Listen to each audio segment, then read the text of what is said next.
this time. So if you've had a student that's taken them, it's right around this time, and they get very anxious about it. And in the past, what we did was we just kind of gave it to them, and then really all they had was waiting to find out if they were a National Merit Scholar candidate.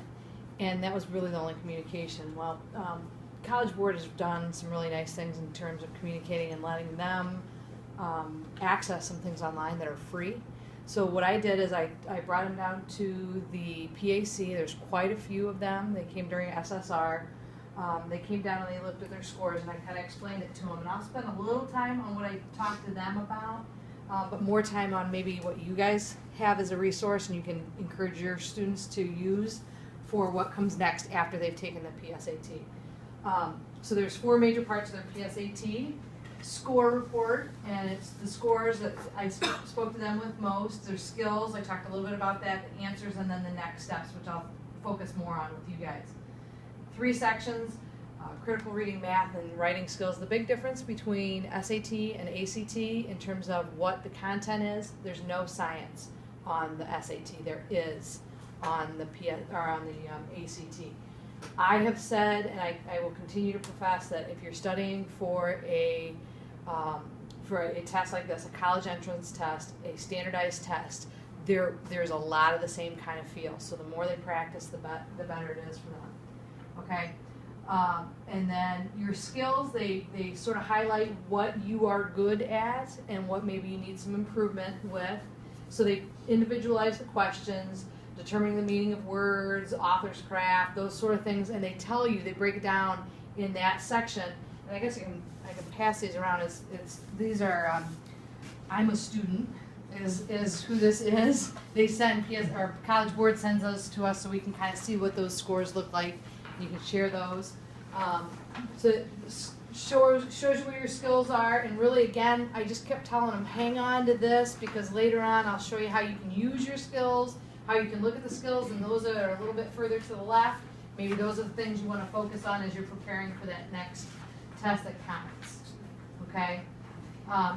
They're saying these are the same exact skills that are on the SAT. That's why it's the pre-SAT. Okay?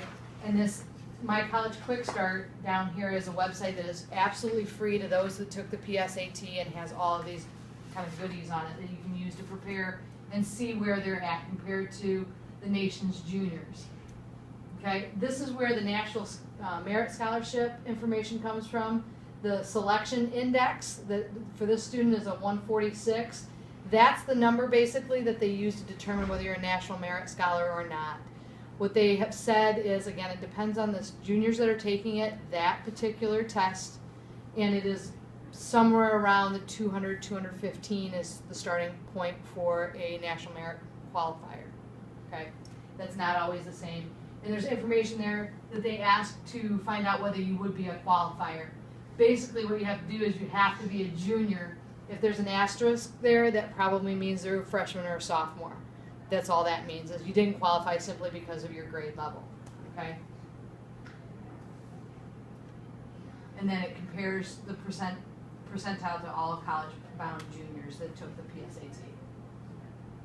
And again, that's the stuff that says whether you qualify. This is the part that I kind of tried to get them to focus on a little bit yesterday, is your answers. It will tell you what the correct answer is.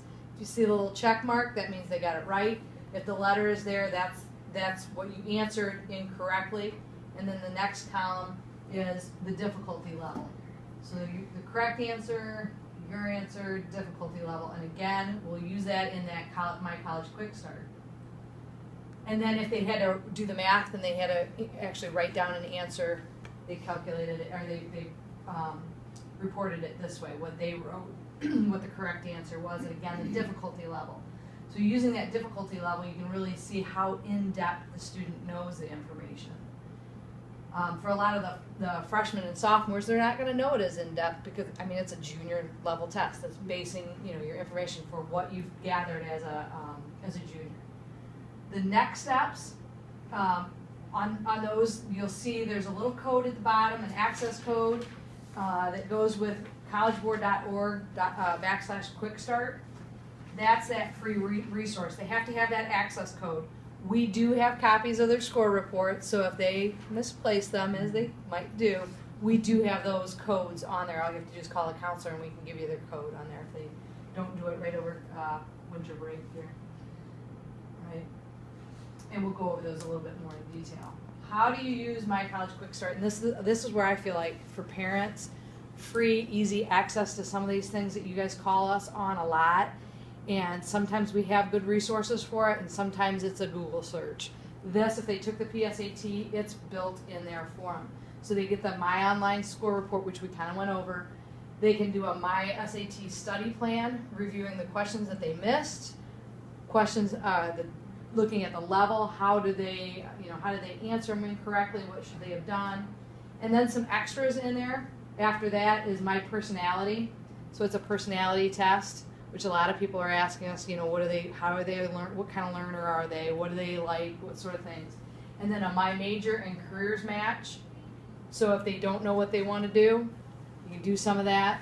If they know what they want to do, where those careers, we also are tying that into our OSIS, which is our career planning that we've been doing with the sophomores, and we're starting again with the freshmen here. And then college matches. So if you're looking at, I know what my major is, I don't know what colleges have that major, you can sort of separate it out by how much money, how far away you want to go, those sort of things. So here's your online score report. We kind of went over this a little bit, but it'll tell you what your projected SAT score is in a range. And what I told them is, if you take a look at that, I know a lot of our kids take an ACT. If you take a look at that, then there's a concordance table, and we have those in here in the office, or you can Google those. You can see where do they project you to lie in the ACT. Okay, so it gives a good indicator. We do have the pre-ACT that the parent organization gives. They don't give one nationally. So this is our best way of predicting where they would be. Okay, so they give you a range, and again, I told the freshmen and the sophomores, please understand that these are based on junior level academics. So if they're not there yet, it's okay. But it's a nice indicator, how are you progressing and what sort of things should you focus on as you're going through your education. And then the state percentiles, how do we do against the people in our state and the national, and then you can filter your questions by the skills and the difficulty. So you can actually look at what kind of questions did I miss and why. And then there's an explanation for the answers as well. And then they give you a My Study plan. How can you improve those things? And you can look at what sort of things that you are indicated as strong areas or weaknesses. There's review and practice questions. I think there's one, there's the practice, an official full essay practice test. People are kind of asking us a lot for essay, where do we get a practice essay? This is built in right there, and it'll give you the answers to that. And then the My Personality test, again, some people are, as they're struggling, they're trying to figure out what kind of learners they are. This is some of the, some things, they're only as reliable as the answers that you give them, but it'll kind of help you indicate what kind of learner you are, what kind of person you are, looking at maybe what kind of careers you're looking at. If you're not a people person, you may not want to work in areas that you're dealing with customers or you're dealing with people all the time. So that's kind of an indicator to get them started. And that's what they'll see when they go to My College Quick Start. And then the College Quick Start college matches, you see that the colleges on there, and you can filter the information, search by the college majors and the locations, admissions, what are their criteria, those sort of things, size, and then the amount of money that you're spending as well on there. Okay, and it'll narrow it down. Sometimes kids just say, I don't know where I want to go, or I don't know who's got the major. I think I want to be an accountant. I don't even know what a good accounting school is, or what are the good engineering schools. So, getting some of that and having them do some of that research on their own is really a good idea, and that's a resource for that, as well as the major and career matches after that. Choose your major, related majors, and related careers. And it'll give you, just a pretty good description of that, what you're looking at. Okay.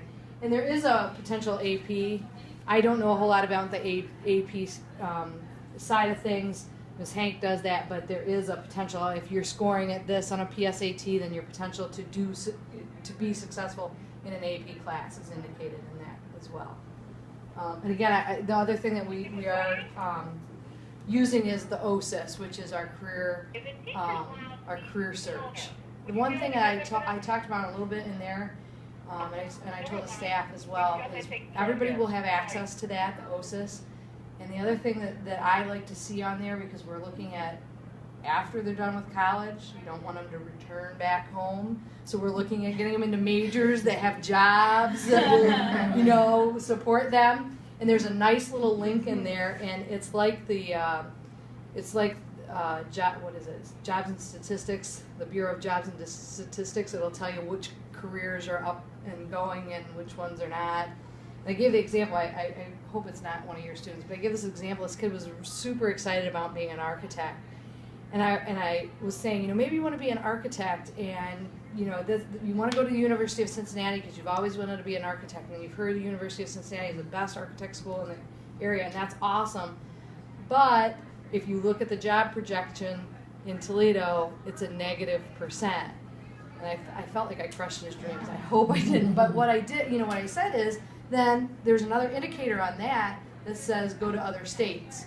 So are you willing to move to where those jobs are? And I think that's a big indicator too on where they end up going to school, because we know we typically either land back where we came from or we land where we went to school. So I like to say, you know, this is a good tool. That OSIS is a good tool, and I know we're sending some information out that on media, social media too. So if you guys have any questions on that, feel free to call us and ask us about that. We'll get your, you know, we can get you your kids' login information and password and all that kind of stuff. But this is something I just really want to encourage those kids. Where do you start? ACT-wise, I will give you one website. ACT-wise, it's through the Army. It's March, the number 2, and then success.com. And they have all kinds of practice tests on there. March, the number 2, the digit 2, and then success.com. And they have free